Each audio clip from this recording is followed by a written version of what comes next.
Hey guys, it's Marni from the Ask Women podcast. Buying a car is a not so fun experience for most people, and it doesn't have to be. At TrueCar.com, they'll help you get rid of the fear that you may overpay. You know when you'll get a fair price because they show you what others paid for the car you're looking for. TrueCar.com analyzes what people are paying for their cars in their market and shares it with consumers so that they never have to overpay. Over 40,000 cars were sold by TrueCar certified dealers just last month. Users see an average savings of $3,046 off MSRP. TrueCar certified dealers go through a certification process, and you work directly with a TrueCar representative that will honor your savings. TrueCar certified dealers believe that truth and transparency are essentials to a better buying experience. First, go to TrueCar.com and find out what others pay for the same vehicle in your market and around the country. Second, register at TrueCar.com to see upfront pricing information and lock in your savings certificate. And the third step is simple. Just print out your certificate and take it to the TrueCar certified dealer for a better hassle-free buying experience.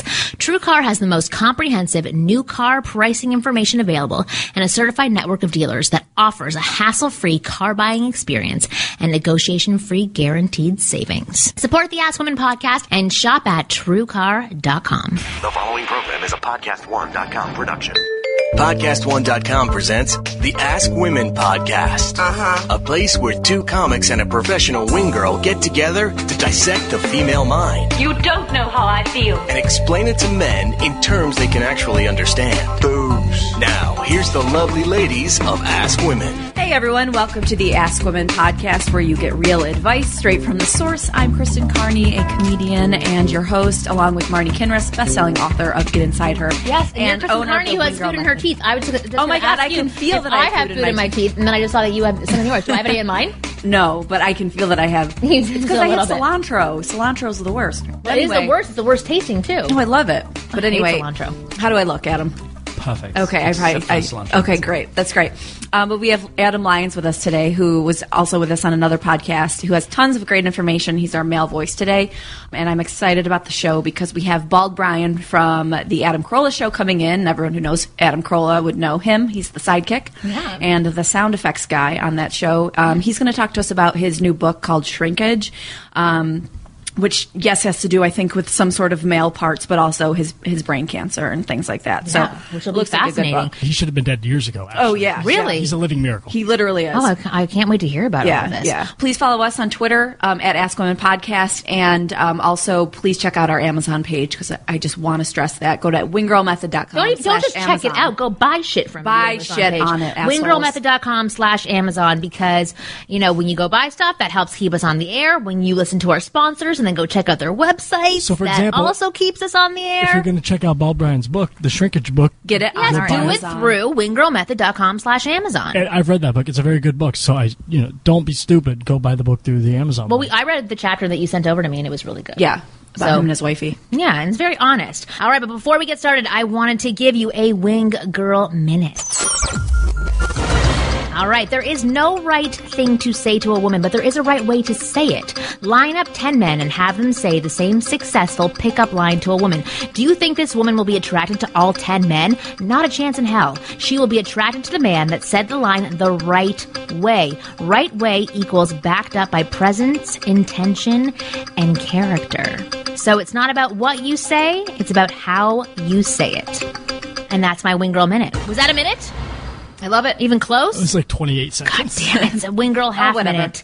Anyway. I want to tell you, though, today I went to Whole Foods. As you can see, the food stuck in my teeth. Yeah. And when I was in line paying, the guy behind me was very attractive. Really? Mm-hmm, very attractive. And he set down a thing. I didn't see you at Whole Foods today. No, that was last week at the strip club, the hot dog guy I saw. I don't know. But he set down a pineapple salsa thing on the counter, and he did what you kind of say to do, which is like OSA or whatever. Yes. And observation, sharing, and asking. Yeah. Yes. And so he put down the pineapple salsa, and I was standing in front of him, and he was like, I got pineapple salsa. And I was like, cool. And he goes, I'm getting it for my boss. He's either going to love it or hate it. He's a super complainer. He complains about everything. He goes, so you either love or hate him. And so then that got me to say, well, I'd probably love him. because I complain about everything. Right. And so, but I'm really uncomfortable and awkward because he was really cute. And so I got really quiet, and then the conversation just kind of stopped after that. But then when I was leaving, I, checked out and whatever, and I said, good luck. And he was like, thanks. But I thought he did a good job. I like that. Yeah. You should have given him a gold star. You should carry them around in your purse. I know. You know why that ended, right? Because of me. Because you got quiet and awkward. Yeah. And he thought you didn't like him. Right, and he got I know. sucked And then I out tricked him, because then when I left, I was like, good luck. And so he's like, oh, she does like me. He's like, wait She's a just second, too awkward. more pineapple salsa. Well, Adam, so you are classic. the expert and pro, so tell us about what he could have done instead of getting psyched out by her silence, what he could have done to win back that rapport. In my experience, 9 times out of 10, if you're talking to a girl and she goes completely silent, but she doesn't make a motion to like run away screaming, then actually it's just that she doesn't know what to say because she's never had to practice holding down conversation with a stranger. Exactly. So you keep going. I usually tell guys the first 15 minutes of a conversation is all you. After that, if she likes you, she'll start picking up the slack and thinking, oh, I should get involved. Right, but you have people like me who are shy, and I mean, I have a boyfriend, so obviously I couldn't take it that far anyway, but he was very, very handsome. He had, like, striking blue eyes. He had, like, a good little, like, scruffy beard, tan. Look at this. Where I know he goes outside. Not letting your boyfriend listen to this episode. Yeah, he never listens. I don't worry. I literally do not worry. So what could he have done then to gain it back? So because I just got uncomfortable because I was like, oh, he was really cute, and like he just said something about pineapple salsa. Exactly. But I actually did hold back as well, because when he said he's a complainer, you either love him or hate him. I'm a complainer, so I was like, oh, I would love him. But then in my head, what I thought was like, oh, this guy probably thinks I'm like a bitch, because I'm like, oh, I would love him because I love complaining. So actually, what's really funny is, I love hearing women describe what's going on in their heads. Because as a guy, what you should be attempting to do is to try and speak to what's going on in the girl's head.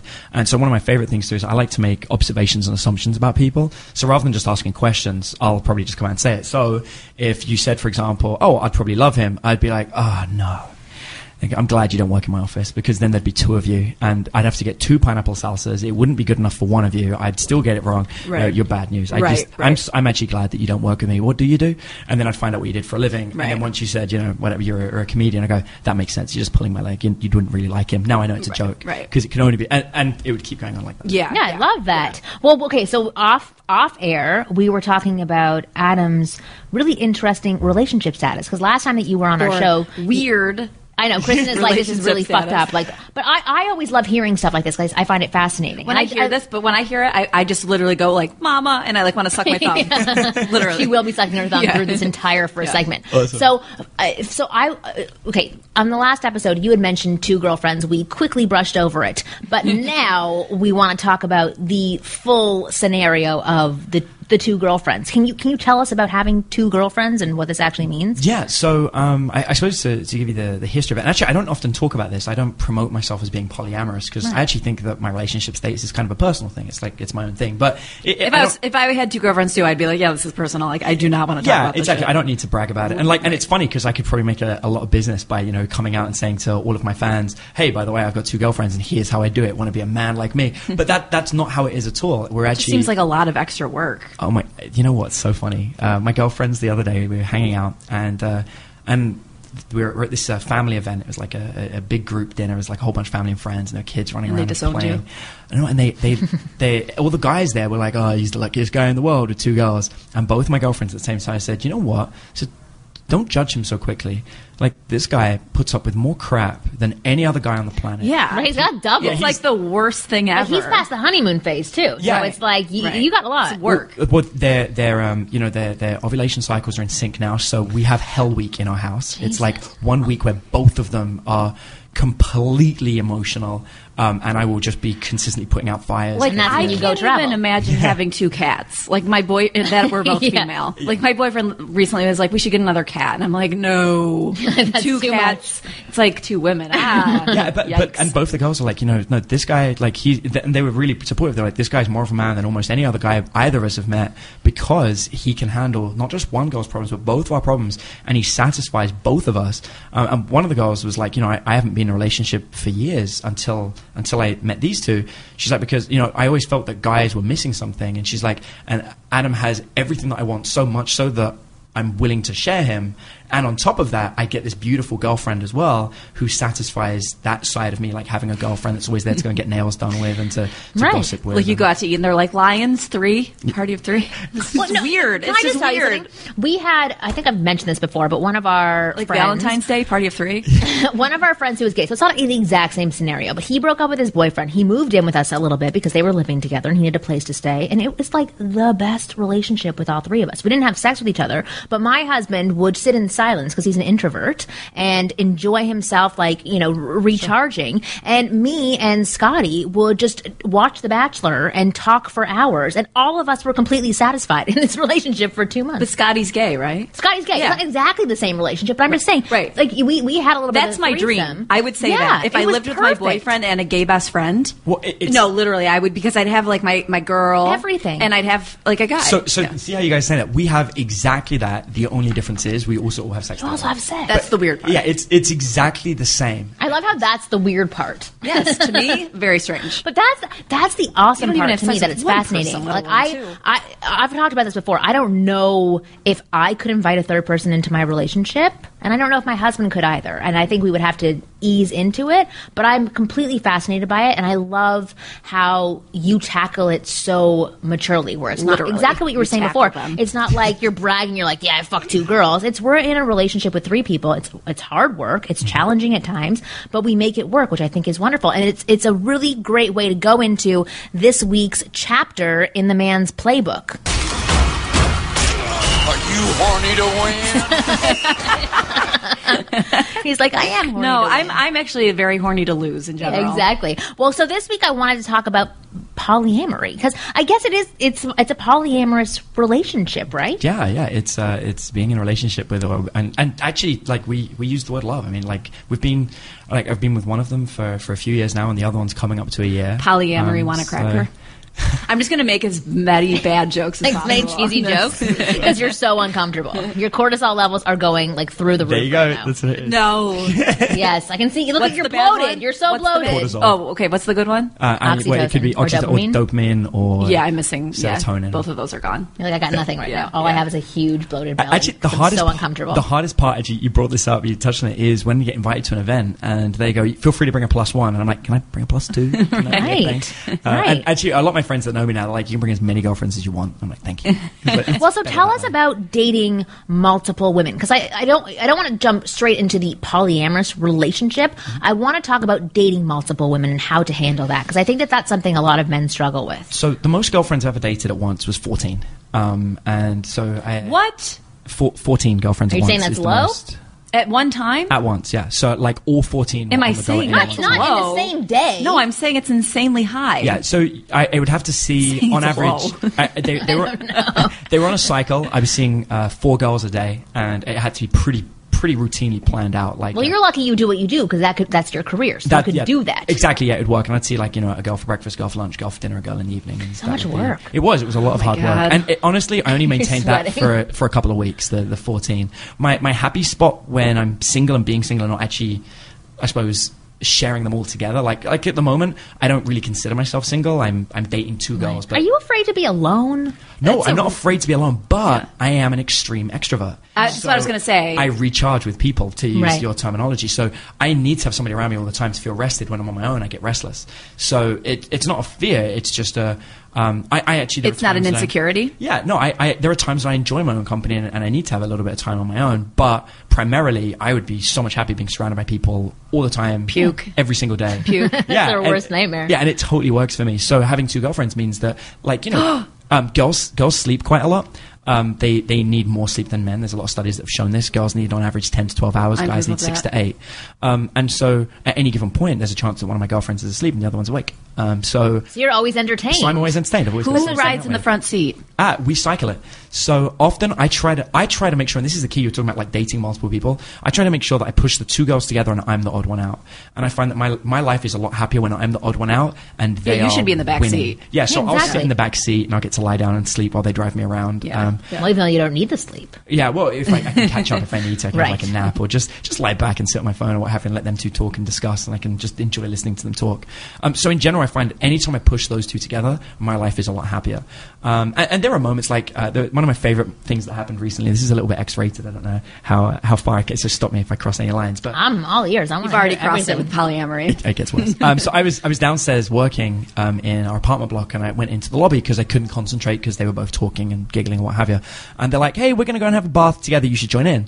And I'm like, I literally have work, so I'm on a deadline. I was actually doing some work for Kevin Hart, the comedian. Oh, really? Yeah, I was doing some stuff for him. What? What? He's short. Some video. Is he having a hard stuff. time getting women? No, some video stuff. Okay. I own a film company as a hobby. So I was making a video for him, but it had a deadline of midnight. And so it's like 11 o'clock and I'm working hard. And the girls start texting me. And they're like, "We're in the bathtub. Here's a picture of us in the bath together." And I was like, "Don't care, have to work." And they're like, "Hey, in bathtub." I was like, it was like 1 o'clock now. And I'm like, late on deadline, long hair, don't care. And the girls are like, "We're getting to bed now." How pruny must they have been at this point? I know, seriously, they had 8 hours later. They had champagne in the bath. They were videoing themselves. It was a crazy experience. They were wrinkled prunes. Yeah, they were just playing it. They put makeup on and they were just having a girly night and like really enjoying it. And so it gets to 2:30 in the morning and I'm like so tired, and I go upstairs to bed and the girls are lying in bed both in lingerie. Their makeup's all done, they're completely pristine, and they're like, "Don't think you're gonna sleep." And I was like, "Guys, I love you both so much." I was like, "But I cannot have sex with you right now. I need to sleep. I've got to get up in 6 hours. It's not happening. I'm going to sleep." And they're like, "Well, good luck with that." And I was like, "No, seriously, like, guys, like, stop it. Like, I don't want to have sex with you. I just want to sleep." And so they're like, "Okay, well, could you give us a hug?" I was like, "Sure." So I laid down in bed, and I've got one either side of me, and they both lean into me to hug me. So we end up with one girl on each arm. Well, at that point, they go, "Oh, can't move your arms now." They tied me down to the bed. They'd set up freaking handcuffs everywhere. Oh, look at this. I'm going to interrupt you because we only have 2 minutes left. And it's getting too X-rated for our audience. So, talk to us about dating multiple women when you are a single guy and not in a relationship. Because that's what the guys who are listening to the show want to hear. So like that. How I did that? First thing is you can't lie. Lying is like the worst thing you can do. A lot of guys will, pretend that they're single or what have you, or don't talk about the other girls. What I do is I'll talk to girls all the time and I'll flirt with them and attract them. And then at the first kiss, I break away from the first kiss. And I'm like, "Hey, I'm sorry, I've got to be completely open with you." I won't do it before the first kiss, but I also won't wait till after. It'll be during. And the girl's like, "What do you mean?" I'm like, "Look, it's only fair that I tell you, I'm at a point in my life right now where I'm not looking for a relationship. I'm not looking for anything committed. I'm concentrating on my life. I'm concentrating on my business. And I don't have time to commit to any one person. And I don't want to give you false pretenses. I'm a dick. I'm not a fucking dick, so I just feel it's best to be honest with you." And girls like, "Oh, okay. Yeah, I get that." I said, "Look, there are two types of girls in the world. There's the kind of girl that she meets a guy like me and she thinks, I get this. Like, that's cool. I can hang and, I can have this, non-committed, fun relationship and we can be friends forever. We can go out. We can, go to some great parties, have some great meals. We can travel the world if you want and we can have awesome sex, but there's no strings attached. You can see who you want and I can see who I want." Then there's the other kind of girl that she meets a guy like me and she thinks she can change me and try and force me into a relationship. And if you're that second kind of girl, this is never going to work. You need to walk away now. Yeah. And you'll find 9 times out of 10 the girl will be like, no, I'm the first girl. I'm the fun-loving one that wants to be friends forever and have casual sex. Girl. Well, there are some that do think that, yes. But in reality, most girls at some point in their life, and if you're meeting them in a party or a nightclub or something, they're usually at that kind of point where they'll be totally okay to just at least try it for a while to, because if they can handle it. If they can, it's their emotions. Completely. It's on them. Yeah, they can leave if they want. Well, because that's interesting that you tell them as soon as you do start kissing, because I usually advise guys that dating is to explore. You are allowed to do whatever you want, and if you have not led a woman down a path that you're looking for a relationship, exactly. If you're not saying all the time, "Oh, I'm looking for a girlfriend and you're that girl," and blah, if you're not leading them on in that direction, then you're not really misleading them at all. You're just out there to have fun and date and explore your options. So when girls say to a guy, "Are you dating anybody else?" what would be the answer that you would give to them? I almost always say I am always dating people. All the time, and I find that's the best way to be because not and dating it's also people, the truth. Yeah, exactly. For you, yeah, because not dating people means you're not getting laid. And I don't know about you, but I've come up with like 2 things in my life. One is that I am never going to not get laid again, and 2 is I'm not going to have bad sex ever again. And these are like the 2 things that I refuse to do. So yeah, I am always dating people, absolutely all the time. But you think that just for other people who are listening, that sentence would come across as eloquently as you just put it? Like, what is the layman's way of expressing the same thing? Because you have a whole lifestyle to attach to that statement. Most guys don't. So what would be the better way for them to say it? So I think it comes down to if you're making out with a girl or not. If you've not made out with the girl and she says, "Are you dating somebody?" I would probably lean towards one of, "Hey, you know what? We barely even know each other and you're getting that personal already." Like, I know, I would tease them as well. I would tease on it and hold it back. But at the Whoa, makeout, slow down, lady. Yeah, exactly. And at the makeout, I would initiate it. And that's probably how I would go about doing it. And if she kept pushing it, I might even say something like, are you trying to audition right now? Because I'm not taking any applications at the moment. There you go. Those kind of flirting phrases I'd use early I on. love it. I love that. Well, that wraps up this week's chapter in the man's playbook. And you guys are writing shit to each other. Tinderella stuff real quick. I think Oh, that's you what do? the All right. God, just trying to cram in as much as possible. Fine. Here's the Tinderella story. Oh, God. Life's awful. Okay, so for our Tinderella story this week, I thought this one was kind of funny. So this guy says, this girl once messaged me and we started chatting for a couple of days. At first, she was aggressive and led the conversation. And then we both kind of fell off the conversation and I completely forgot about it. A month or so later, I went to a concert at a small venue. It was a college showcase of sorts and I was catching up with friends that I hadn't seen in a while. During one of the sets, this girl and I kept making eye contact with each other. I thought she was very cute and oddly familiar, but I couldn't place her. So I went outside to smoke a cigarette, and with a few dudes, we were chatting and shooting the shit, and the girl from inside comes out to smoke. She comes straight up to me and points to me with a handful of guys around me and says, "I know you from Tinder, fucker." So I ended up chatting with her and got her number. We hung out a bunch since, and we had really bad sex one night. She steals a sweater of mine, and now the relationship has come down to her constantly emailing my roommate in search of a job. How do I get my sweater back? How do I get my sweater back? Yeah, literally. that's the question. That's it. Is that really the question? No, literally. Where do you find these? I Google them. I Google. Really? These are weird. Google terms. Personal experience. Weird They're personal experiences. A lot of people actually have Tinder now because it's taken off so much. They have like Tinder blogs. Like one's called like tinderhell.net or something, I have a secret about Tinder, but That you use it? no, we're not. Say it after the break. Keep it. Oh, yeah. keep Say it it. after the break. say it Fine, after we'll the break. reveal the secret after the break. Yes. But check be more out some interesting words than from our polyamorous, though. sponsors, who we love and who support us. We'll be back in a second.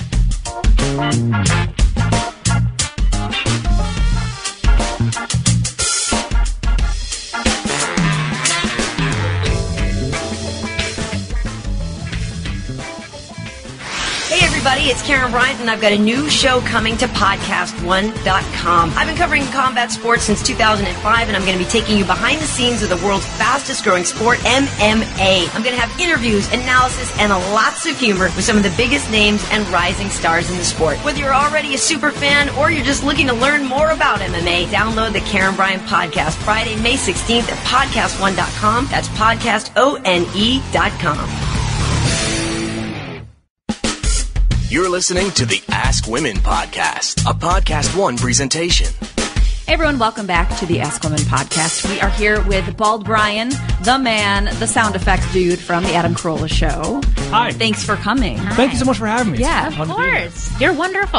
Well, That is true. We mentioned at the top of the show, for people who listen to Carolla, they obviously know your background. Right. But for people who don't know, tell us a little bit about like your history and what led you to write this book, Shrinkage. Oh, sure. I was diagnosed with a brain tumor, an inoperable brain tumor, in early 2009. That was almost 5 years ago.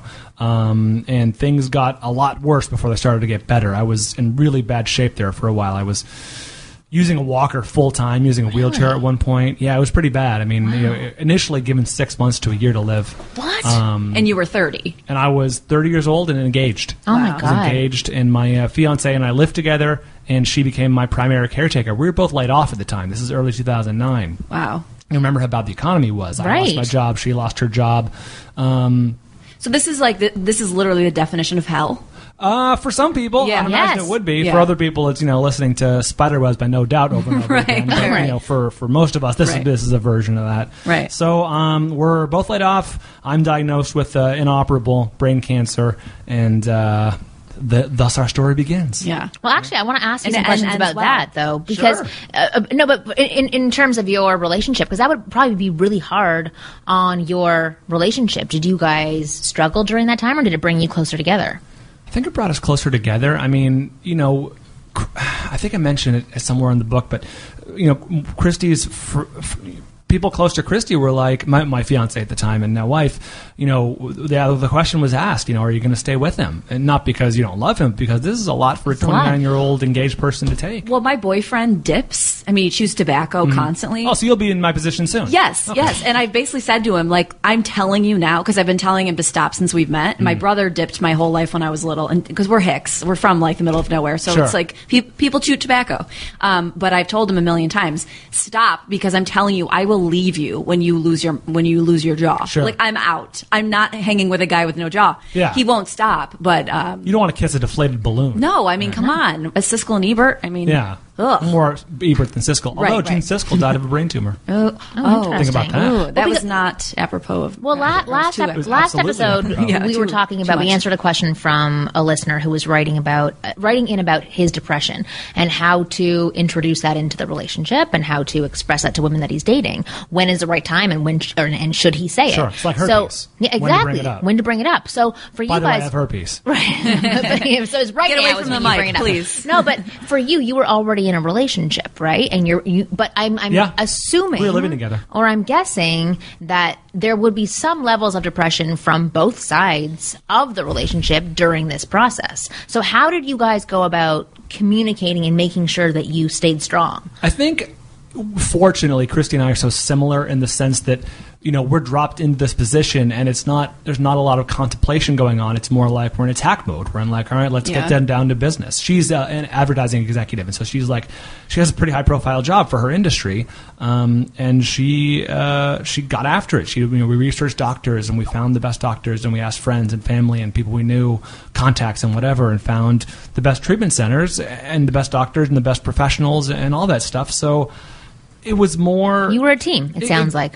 Very much so, and it gave us sort of a sense of purpose, and not so much a sense of, oh crap, now what? It was more like, we know what, now we got to do we buckle down. Not that I wish this upon every couple who's about to get married, because this is obviously a horrible situation, but I'm saying this is like a true testament. It's a crucible. Absolutely, because I think a lot of people race into relationships, and they don't know whether or not, because this is what partnership is, this is what marriage, for me, this is the definition of marriage, and even for Adam, who was talking about a polyamorous relationship, I still think that that's your definition. It's not like, let's have sex parties all the time. It's still, you want that partnership, and that's what you're looking for, the reliability, the trust, the respect, and the loyalty.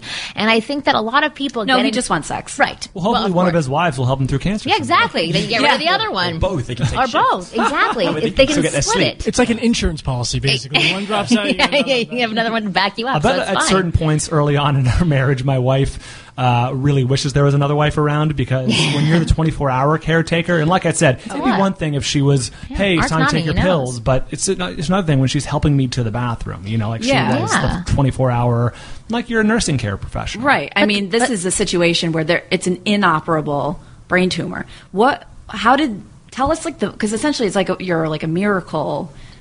What ended up happening to solve? Let's not pump It's up been his more ego than a year, that Bryan. much. Shouldn't you be dead by now? All right, that's a good exactly. point. Like, you're a miracle. We get it. Okay, fine. I outlived my prognosis. You're so cool. No, but it's absolutely amazing.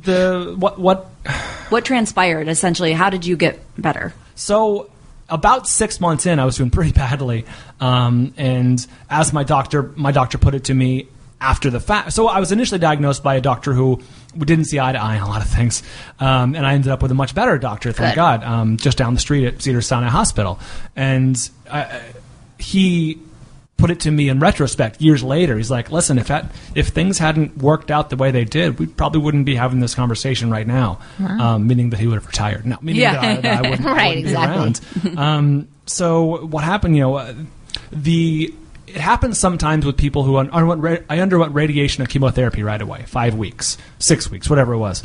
And then things got a lot worse. And sometimes, most of the time, things get a little better. Right. But it caused so much swelling. Basically, my tumor is inoperable because it's on my brainstem, and you can't operate there. It's just too high of real estate that controls all of your functions, from breathing to blinking and everything in between. Right. So they're like, it can't be done. And so the radiation they used on me, the brainstem's like a funnel, he explained to me. Everything flows through there to all your nerves and all your everything, to your fingertips, to your toes, to everything. And mine was getting so swollen that things weren't flowing through there. And I lost the use of my left side, hence the walker and the wheelchair and everything. And I was slurring my speech, much, much worse than I am now. and so it got pretty bad. And then at a certain point, he says, well, we have one more thing that we can try. There's this newer medication that's out there, blah, blah, blah. Long story short, and it's in the book, but it's a long story, but long story short, it worked. And I was one of the 30 30-ish. They say it's about a third of the people that are on the medication really works for them. And I'm luckily one of those people. That's amazing. And turn things around. Congratulations. Thank you. Do you still have to take the medication? Yeah, it's a drug called Avastin, and it's not really a chemotherapy. It's technically a steroid. It's like a super steroid, right. but it does a lot of the same things. And I respond to it really well. And luckily, I don't have any. I have side effects, but they're very minimal. They're not the side effects you see in the movies. And I still get it. I started up every 2 weeks, getting an infusion every 2 weeks, which was really taxing. And it's worked to the point now, it's been a few years, and they've tapered me off now to the point where I'm getting it every 2 months. Wow. I love that. Yeah. I love that. Really well, I'm really happy for you. I think that's absolutely amazing. I'm happy for me, too. Yeah. Well, I'm a little unimpressed, to be honest. No, well, I do want to go back, because this is the Ask Women podcast, so we're trying to, educate single men and men who are in relationships. So Sure. I do want to go back to sort of tie in our beginning conversation where we were talking about, dating multiple women, polyamorous relationships. I was a single man at one point. Exactly, and being a single man at one point, but also the fact that you and your partner seem to be like fantastic together, and She's more fantastic than I am, but we are. See, there you go. That's like what you got to put out there. But it's interesting because if you are dating multiple women and you're dating for potentially being with a partner later on down the road, not just because you want to have fun, and it's fine to just have fun and have sex and have a really good time dating with no strings attached. And I love that, and I totally support that. But if you are dating for potentially finding a partner, the things that you were talking about, like about loyalty and being there and like taking charge and going for you. That's what you're actually looking for when you're dating women. It's not about whether or not, they have food in their teeth, or they have a limp, or they have one ear's bigger than the other. I had food in my teeth when we started this podcast. And a limp and all those things. Yeah, I'm trying to tie everybody into the show. But these are things to look for in terms of partnership. That's what you're looking for long term. That you're trying to find out what a person's values are, what's going to happen to them if something serious happens with you. So I think that's what dating multiple women is about, and what you're looking for in a partner. You're looking for compatibility, but erasing some of those, superficial, surface level things that a lot of people put a lot of not pressure on, but a lot of importance in, a lot of value on. Exactly. Well, I want to just talk about, because a lot of guys that listen have a hard time meeting women, and you should stop listening to podcasts and get out there and meet some women. I've literally said that before. Not this podcast. Not this podcast, obviously. Right. But you and your now wife had a couple of run-ins before you actually ended up dating, and you said you forgot about each other. It was nothing special. What changed? Like, what was the moment where all of a sudden you guys got attracted? It's the cliche, but it's a cliche for a reason. It's all at the right time and right place. Right. And there's nothing more true than how my wife and I ended up together, which is we initially met years ago at we're both USC fans. We both went there, USC football fans, and we met at a USC away game at Arizona State. Which is strange. Which is odd. I mean, because, the chances. Oh, of course, yeah. The chances are what happened was she had recently broken up with her boyfriend, and she lived in Scottsdale. I was dating a girl who was from Scottsdale. We lived in LA, and the thought was, let's go out to Scottsdale and see the game and see your family and blah blah. And a friend of mine from college says, hey, I have a friend out there. Her name is Christy. She just broke up with her boyfriend. She still wants to go to the game. She doesn't know anybody. She's not really having a very good time out there. She just moved out there. It was before Tinder.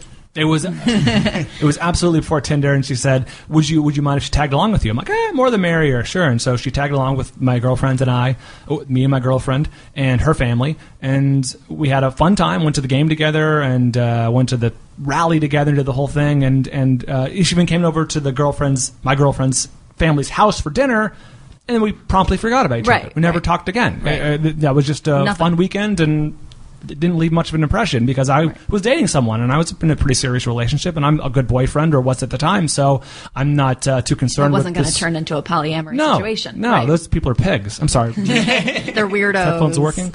So I just forgot about it because just some friend of a friend who I met, and she lives in Scottsdale, and I didn't have any reason to remember her. Fast forward to a wedding in Scottsdale a year and a half, 2 years later, whatever it was. I'm broken up at the time. Christy now lives in LA, but she's out there for this mutual friend's wedding. We get introduced to each other, quote unquote, and we're like, I know someone who works at the Adam Carolla Show. Is it me? Is it blah blah? And we can't figure out how we know each other. It turns out we had met 2 years earlier. But now we're in the right place. We're at a wedding, and I'm single. I've been single for a year, and she's been single for 2 years, and it's just weddings are So she was such great desperate. places. Yeah, exactly. I had her since the time you met before. yes, yeah. She had not. She had moved from Scottsdale to L.A. and Pining over you. that's exactly right. I had pictures of me up Yeah. on the wall.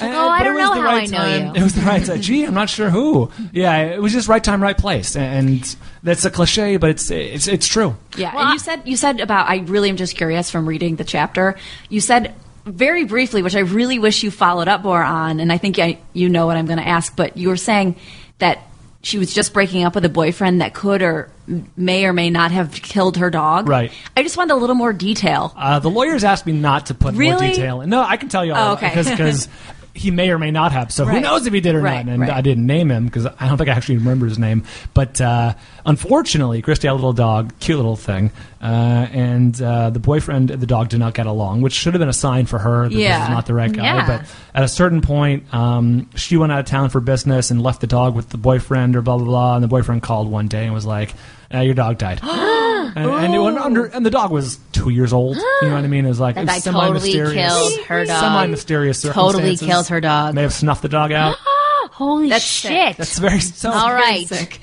May or may not have. Right. He did. I don't like that. Well, that's a very good segue to get into analyze this because I'm disgusted by this man that he Okay. just killed a doggy. Anyway, we have questions. Allegedly. Exactly. Allegedly. Okay. We have questions that our listeners write into us that they want answered, and we call it analyze this, and we answer their the questions. Let's So if analyze anybody this. has some questions, write into ask@askwomenpodcast.com. So I'm going to read one that somebody wrote into us, and there's a girl's part and a guy's part for dialogue. So Oh, I'm no. going to be the guy, and Kristen is going to be the girl. Well, Brian, do you want to be the guy? It's harder because we have to share the computer. So that's the only reason. I was not even me. You should have memorized it I know. beforehand. I know, seriously, okay. Prep work for this interview. So I'll read the beating part. Hi, ladies. I love your show. All of you have a fun, upbeat personality as well as a good sense of humor. Liar. I'm depressed Just all the time. turned 30 and would say I'm okay with girls. The scenario I'm going to use happened this past weekend with a gal I've been getting to know the past 2 months.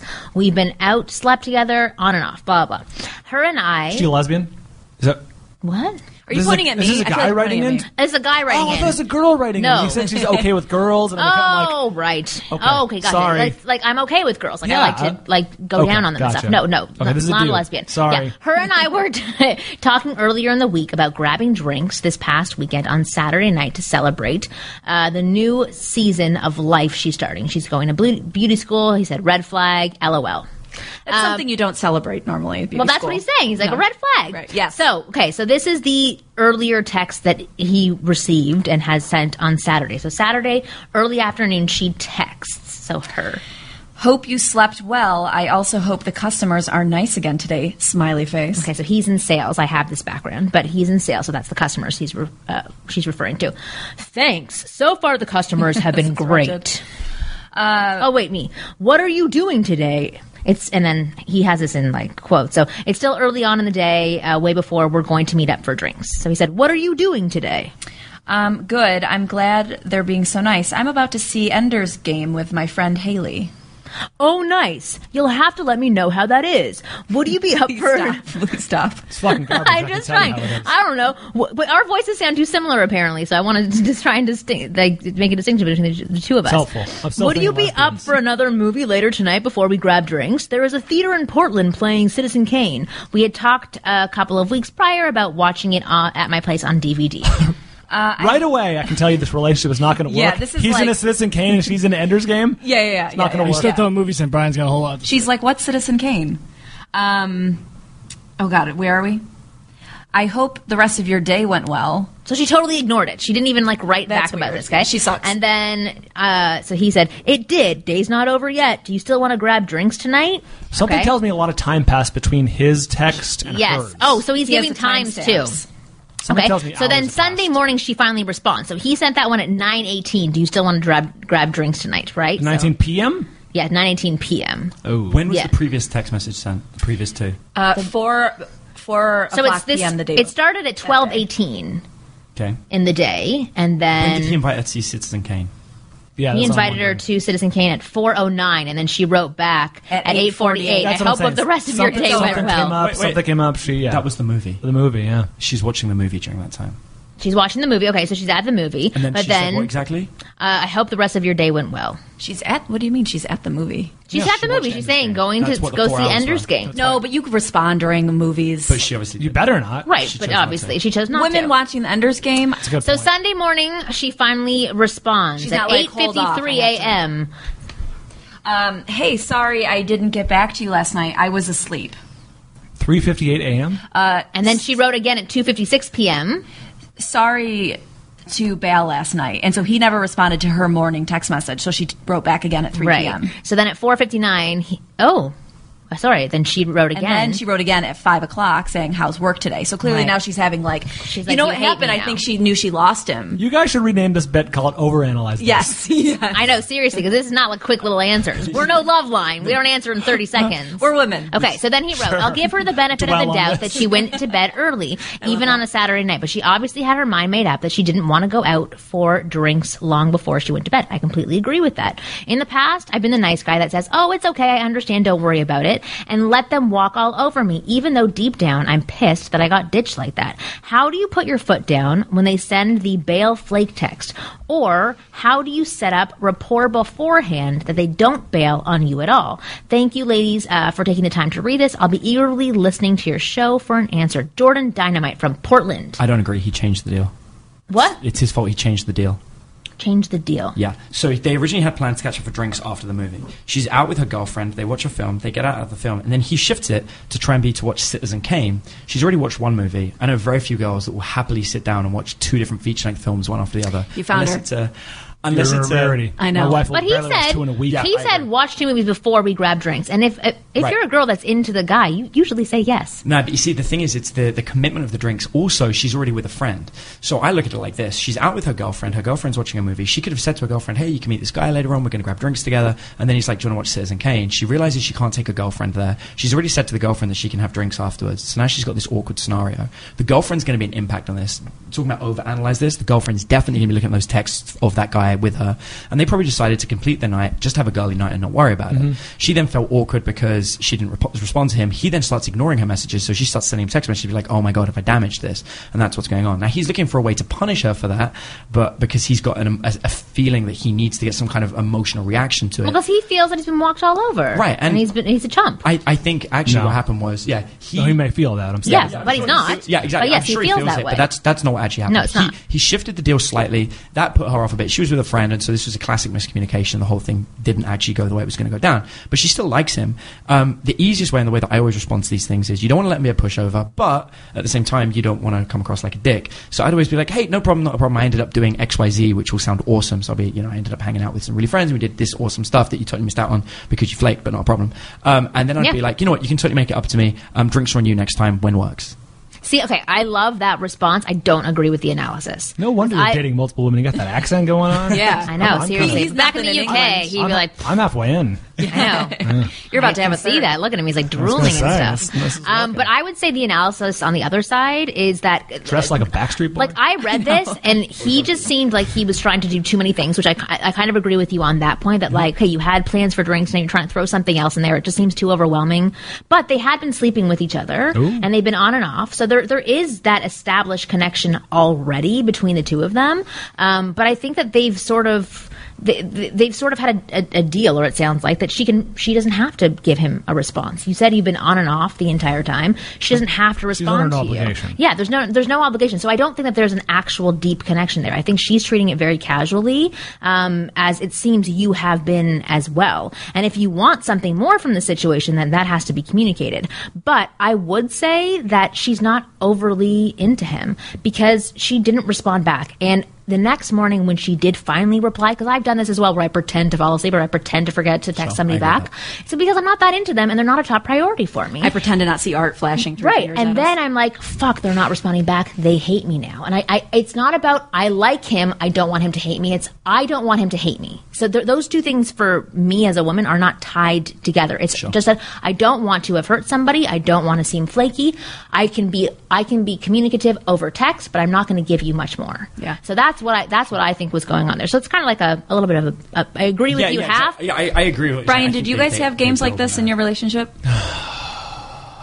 Not really. I would modify what you said and say she seems moderately into him. I mean, she did send him a few text messages in a row, basically sort of explaining. Like, I've had girls when I was dating who it was very obvious they weren't into me because several messages went unreturned.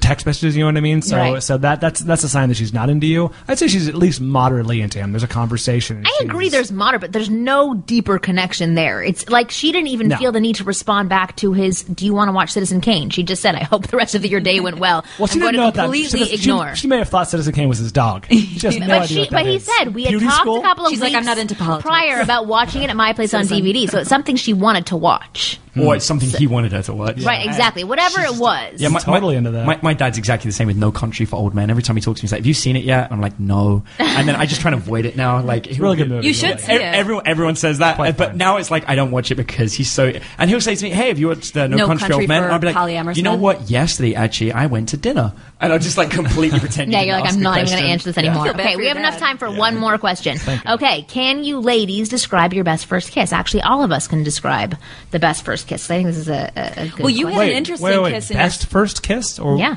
I don't know Like, that what means. would be the first kiss with a ideal, person. the ideal best first I kiss? meant Like, your what is first kiss. But like, remember that you're answering for guys who want to know how to go in for that first kiss. So they want to create this magical moment for women, right? So what's one that you have found to be magical, and then we'll also explain our magical kissing moment. I think the best one was with my wife, who was my girlfriend, or was just some girl I met at the wedding at the time, and it's in the chapter that I sent you guys. It made me uncomfortable. What did? Yes. Why? Because I'm like her. Okay. Like I don't. But I did read it as like maybe she knew you were going to kiss her and she was trying to avoid it because Okay. she's awkward and like. Just, No. As See, I've gotten to know her over the okay. years, she loves to talk. Yeah. For me, I would just be talking through it because I'm like, I don't want to go through this awkwardness right now about kissing. Okay, And, so I met this wonderful girl named Christy at a wedding. Re-met this wonderful girl named Christy at a wedding, and we're having a great time. We're on a golf course in Scottsdale, and it's a beautiful, temperate time of year. It's wonderful outside. It's gorgeous views, and we're having a great time dancing and drinking the whole thing. And eventually, she was like, I think she may have been the one like, let's take a walk. Let's go take a walk on the golf course. I'm like, fuck yeah, let's go take a walk on the golf course. Look at this, So we slutty. go under the stars, and she's in her beautiful dress, and we're hugging, and she's talking incessantly. She's nervous. She's nervous, but she talks. But she talks. It only exacerbates her love of talking. And bah, bah, bah, bah, bah. And then I'm trying to get the moment just right, and here bah, bah, bah, bah. I'm like, will you stop talking, please? I'm trying to kiss you. And she appreciated that, the direct love approach. I love that the direct too. approach. Yeah. Yeah. Well, Adam, can you give some instructions for guys on like how to go in for that great first kiss? So yeah, I got a number of really simple techniques I teach. I think the easiest one is forehead to forehead, and I think guys often miss out on this. But if you see people in clubs or bars or what have you, before they have their first kiss, they'll have this moment where their heads just get closer and closer. Oh, that's where I get and then uncomfortable. they get the foreheads that they both sort of like touch, and they're looking Yeah. into each other's eyes while talking, and they almost don't even realize it happens. They see each other's really clogged pores. Yeah, exactly. Like stare for I'm like, yourself. oh, Yeah. yeah. This is That's best when I done change when my mind. this is best done when dancing though in a club. Dancing right? is the easiest way to do it. Yeah, but I actually, can't imagine this happening in a lobby of your business. So actually, if you think of it this way, if you imagine whispering in somebody's ear when you're talking to each other in an intimate setting in like in a lobby lounge or what have you, and then so you get the side of the forehead against the side of the forehead, and it does the same thing. And then all you've got to do is at some point you can just sneak a kiss to the cheek, and then if they respond well to that, then you can keep going down. But I love the direct approach. I really loved how you said that. Oh, I love that. Kind of made a joke out of it too. Because a lot of other guys, if they wanted to be wimpy about the situation, they could have gotten wrapped up in the conversation and miss out on their opportunity completely. But I love That's that the you old went Bryan. after what you wanted and you said, no, okay, I'm trying to kiss you. Yeah. Lady, pay attention. This is And gonna happen. Yeah, and I loved it. I think that's amazing. My favorite first kiss is it has that same direct approach. I was staying in a hotel room with a girl that I really liked and I wanted to hook up with, and we've been friends for a while. And she had a shower first, and I stayed in the bedroom, and then she went to bed. There were two beds, obviously. So she got to bed, and I was like, I'm going to go and have a shower. So I went in the shower, and I came out of the shower just completely naked. No. Straight up. This happened. The direct And, straight up. Yeah, and I came straight out the bathroom, and she's like, oh, you're not The wearing only any thing clothes. worse would be if you came straight out of the bathroom in a full white outfit like you're in right now. Dude, no. I mean, that would have been the only option because it would have been a white robe. But yes, I came out completely naked, and she goes, oh, you're not wearing any clothes. I was like, yeah, I've got this thing. I hate wearing clothes. Like, it just gets really awkward, so I hope you don't mind. And she goes, no, it's fine. And I got into bed next to her, and she's like, oh. She's like, there's another bed over there. I was like, yeah, I know, but, these rooms get cold. I'd much rather just, like, lie next to you besides you're hot. And she's like, wow, is this really happening? And I was like, yeah. I was like, come here and kiss me. And so it was that, But I love that. I love She it felt when a like she guy had no is- choice. Yeah, Right, so you raped her. Yeah, it's consensual. I had that actually. We have to wrap up in a second, but this isn't a first kiss experience, but it is a first seeing someone naked experience. I lived with a guy when I lived in Chicago, and he was not my type. He was like short, it's fine as short guys, but he was like 5 feet, like he was literally really short, redhead, Hobbit. Jewish, a hobbit? totally my. Why didn't you say he was Jewish? Personality-wise. You don't have to say he was Beside short. the He was fact. Jewish. Right. He was Jewish, so that just says it all. Yeah. But he, we lived I'm together. Jewish, so don't get mad, listeners. I give out no Goldberg's signs Jewish. at all that I'm interested. Was this girl giving out signs that she wanted to see you naked? We'd been friends for a while, so Okay. she'd made it clear she liked me. Okay. So I was sitting at the table that was outside of the bathroom doing some work, and he just came out of the bathroom whistling, completely naked, but he was full on whistling. Love the whistle. And That's so from a movie. yeah, it was awful. Well, I want to say that I don't suggest doing that. Was basically what I'm saying. No, but for describing a best first kiss for me, I would say that my first kiss scenario is very similar to a movie. I want a guy to walk me to my car, or walk me to my door, or walk me to wherever we're going at the end of the night. Yeah. I'm sorry, I just remembered my best first kiss. Oh, really? Okay, good. Well, I want to hear that after. And he walks up to me and he looks me in the eyes and he's very comfortable doing that. And he gets close to me, and it's like asking permission as he gets closer to me, which makes me more tense and anxious, obviously, because I know that a first kiss is about to come, and that's the most exciting moment, is that pre-first kiss. And I would probably be doing the same things as Christy, babbling like crazy, because I'd be so nervous about it happening. And then if he, brushed my hair to the side or put my hair behind my ears, looked at me, did the triangle move, which I love, like looking from one eye to the other eye, down to the mouth, then back up to the eyes. Yes, which is amazing because that sends butterflies in my stomach. And then just like lightly kisses me on the lips, a little bit of tongue action, just like very slight, and then the kiss ends. And then we can go make out afterwards. Sure. Like that for me is an amazing first kiss scenario. A man with confidence coming at me slowly but surely, pretty much saying silently, I'm going to kiss you, so get ready for it. And it's going to happen. Yeah, they were the best. Get that right. I love it. Same thing, just in versions. I love it. Yeah, and I love good. it. Right.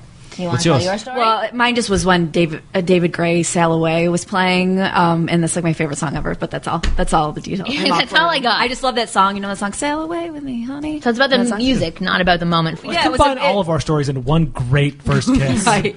Orgasm kiss. Exactly. Well, that's perfect. So that ends this segment of Analyze This for this week. And overanalyze this, which I really like. Right, I like Yes. it. That's what we should call it from now on. But Brian, That's my thank you legacy. so much for being on the show. It is my Tell pleasure. people about your book signing and the name of your book. It's Shrinkage. The book is called Shrinkage. It comes out April 29th. You can pre-order it now. There will be an audiobook, so obviously if you're a podcast fan, awesome. go ahead and get the audiobook. And book signing events, my biggest fear is showing up at those and being the only one there, so check those out at my website, brianbishop.com. There's a link, and you can New York and LA right now, and then there'll be more added. Awesome. Oh, awesome. And then we have Adam Lyons, who was the host, the voice of man for this show. Thank you for being so open and honest Brian, you were about the voice your of woman. polyamorous relationships, and for not bragging too much. Thanks. But doing it very respectfully, and I love that. But you can check out more from Adam at winggirlmethod.com/Adam LY and download new episodes of our podcast every week on Thursdays, or you can just subscribe and they'll download automatically. Oh, thanks, Art. As well. Oh, wow, look at this. He is on it. Where was this the first few months of our show? He's trying to impress me. Exactly. He is. It's not working, Art. This is the sound I give a man. shit about you, bro. Yeah. All we need is a naked man to walk in the room. It's the perfect first kiss. Exactly. Well, please remember to check out our sponsors' websites and not get annoyed with the advertisements that are in our show, because they are who keeps us on the air, and they are supporting us as well as you. Go to our Amazon page, winggirlmethod.com/Amazon, and buy Shrinkage and buy tons of shit on there, because that will help keep us on the air so we can keep giving you awesome advice. And we will see you next time.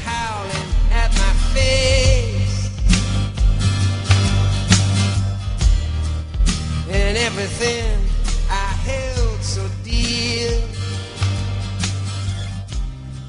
disappeared.